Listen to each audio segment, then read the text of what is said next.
찾으셨으면 함께 한 목소리로 봉독하도록 하겠습니다. 벨드사살이라 이름한 다니엘이 한동안 놀라며 마음으로 번민하는지라 왕이 그에게 대답하여 이르기를 벨드사살아 너는 이 꿈과 그 해석으로 말미암아 번민할 것이 아니니라. 벨드사살이 대답하여 이르되 내 주여 그 꿈은 왕을 미워하는 자에게 응하며 그 해석은 왕의 대적에게 응하기를 원하나이다. 왕께서 보신 그 나무가 자라서 견고하여 지고 그 높이는 하늘에 닿았으니 땅 끝에서도 보이겠고 그 잎사귀는 아름답고 그 열매는 많아서 만민이 먹을 것이 될 만하고 들짐승은 그 아래에 살며 공중에 나는 새는 그 가지에 깃들었나이다. 왕이여 이 나무는 곧 왕이시라. 이는 왕이 자라서 견고하여 지고 장대하사 하늘에 닿으시며 권세는 땅 끝까지 미침이시니이다. 왕이 보신즉 한 순찰자 한 거룩한 자가 하늘에서 내려와 이르기를 그 나무를 베어 없애라.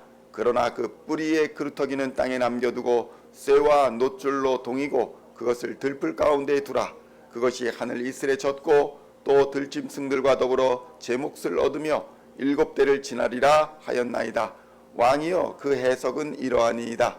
곧 지극히 높으신 이가 명령하신 것이 내 주 왕에게 미칠 것이라. 왕이 사람에게서나 쫓겨나서 들짐승과 함께 살며 소처럼 풀을 먹으며 하늘 이슬에 젖을 것이요 이와 같이 7대를 지날 것이라. 그때에 지극히 높으신 이가 사람의 나라를 다스리시며 자기의 뜻대로 그것을 누구에게든지 주시는 줄을 아시리이다. 또 그들이 그 나무 뿌리에 그루터기를 남겨두라 하셨은즉 하나님이 다스리시는 줄을 왕이 깨달은 후에야 왕이 나라가 견고하리이다. 그런즉 왕이여 내가 아뢰는 것을 받으시고 공의를 행함으로 죄를 사하고 가난한 자를 긍휼히 여김으로 죄악을 사하소서. 그리하시면 왕의 평안함이 혹시 장구하리이다 하니라. 아멘. 할렐루야. 오늘은 다니엘서 4장 19절로 20절까지의 말씀을 본문으로 다니엘의 두 번째 꿈 해석이라는 제목으로 은혜의 말씀을 함께 나누고자 합니다. 성도 여러분, 바벨론의 느부갓네살 왕은 두 번째 기이한 꿈을 꾸고 그 해석을 요구하지만 바벨론의 술사들은 감히 그 꿈을 해석하지 못했습니다. 그 꿈의 내용이 바벨론의 왕이 기뻐할 내용이 아니었기 때문입니다. 그러나 성도 여러분, 꿈을 바르게 해석하고 그 꿈의 내용을 고하는 것이 바벨론의 술사들의 책임이었음에도 불구하고 그들은 왕을 두려워하고 또 권력에 대한 탐욕 때문에 바른 말을 하지 못했던 것입니다.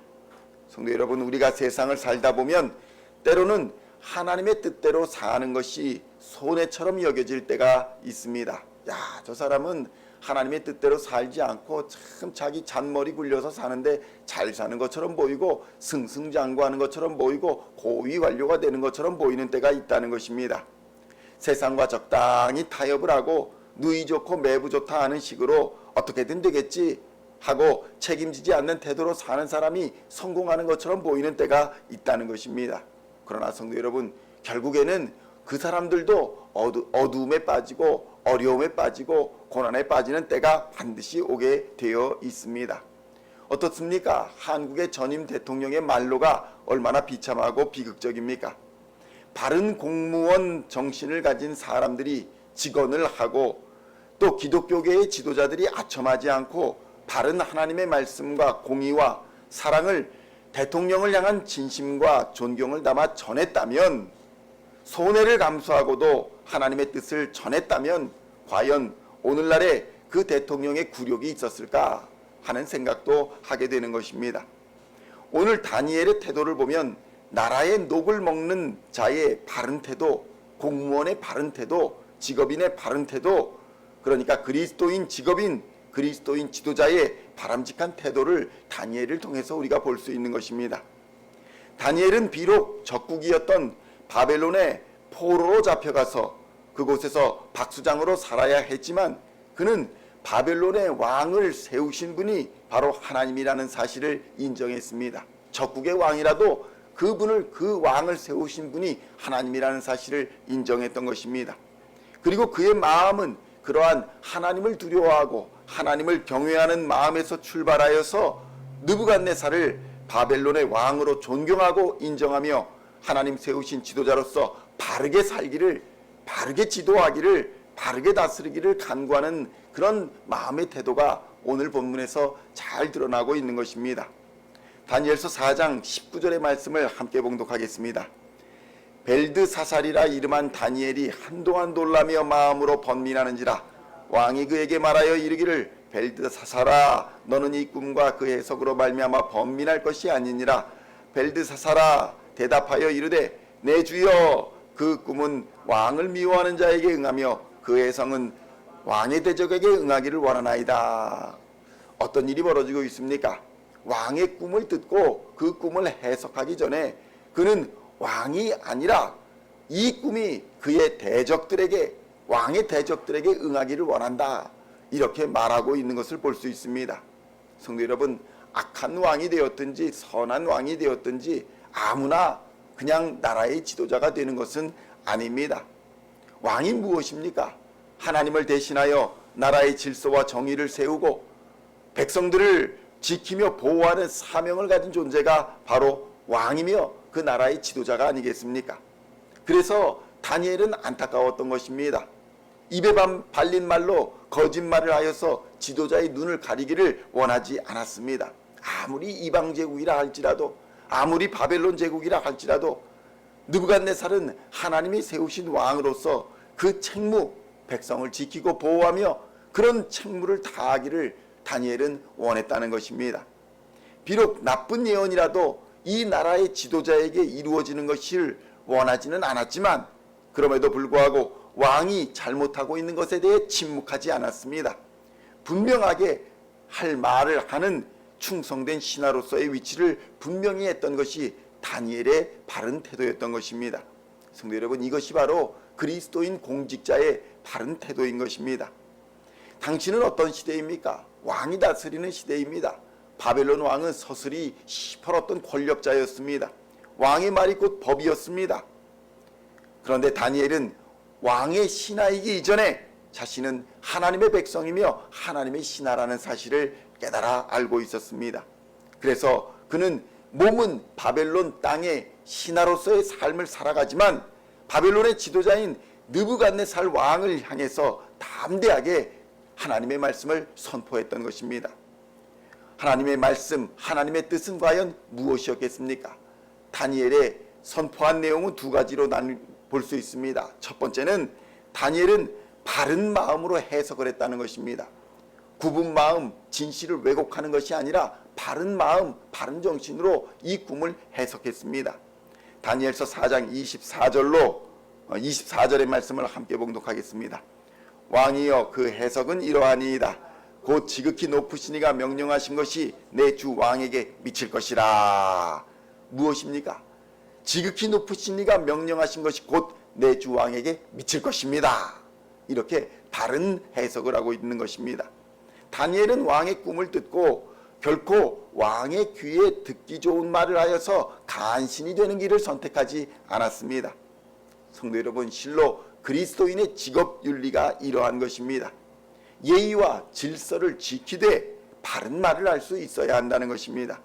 오늘날 교회의 위기가 무엇입니까? 교회가 정치적 편향성을 가지고 정의와 공의를 외면했기 때문에 스스로 초래한 결과가 아니겠습니까? 그 결과로 한국의 사람들이 60%가 넘는 사람들이 교회를 신뢰하지 못하겠다, 교회의 지도자들을 믿지 못하겠다, 이런 말을 하는, 그런 답을 하는 지경에까지 빠지게 된 것입니다. 둘째로 다니엘은 어떤 행동을 합니까? 공의를 행하라, 그렇게 함으로 당신의 죄를 사하라, 이렇게 권면을 하는 것을 볼 수 있습니다. 다니엘서 4장 27절의 말씀 함께 봉독하겠습니다. 그런즉 왕이여 내가 아뢰는 것을 받으시고 공의를 행함으로 죄를 사하고 가난한 자를 긍휼히 여김으로 죄악을 사하소서. 그리하시면 왕의 평안함이 혹시 장구하리이다 하니라.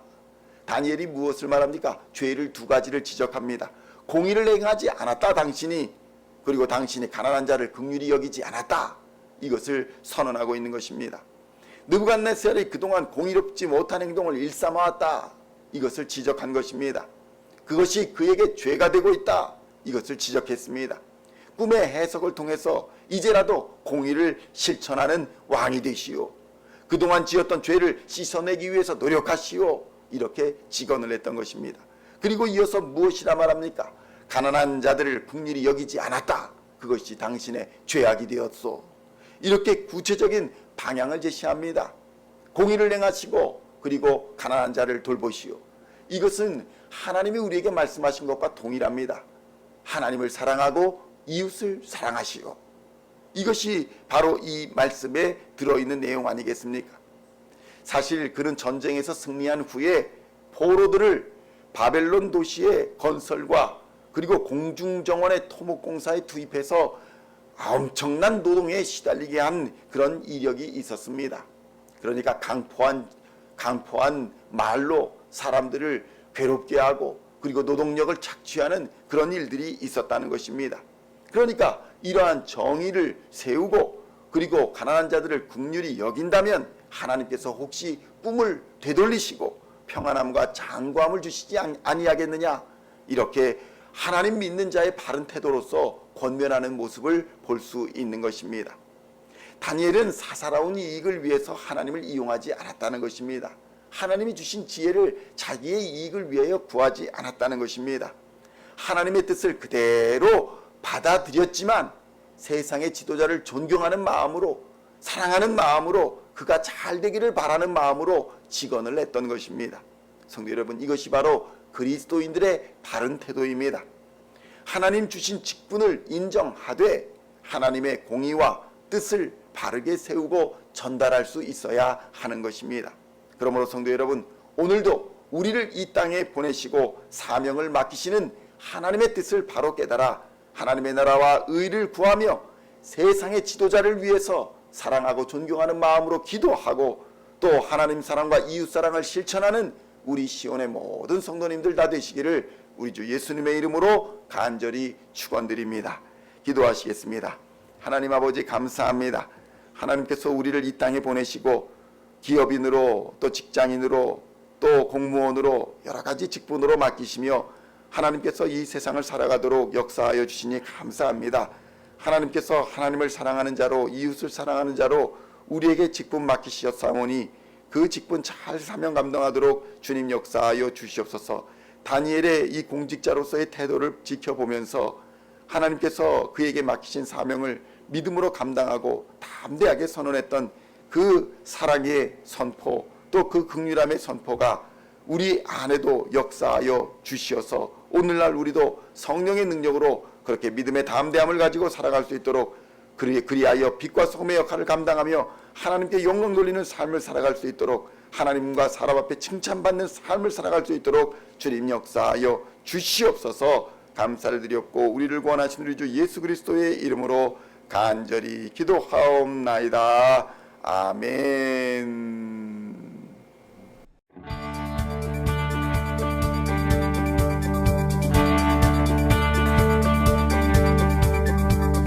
Singing songs of Thy praise, we are coming to You, dancing before Your throne.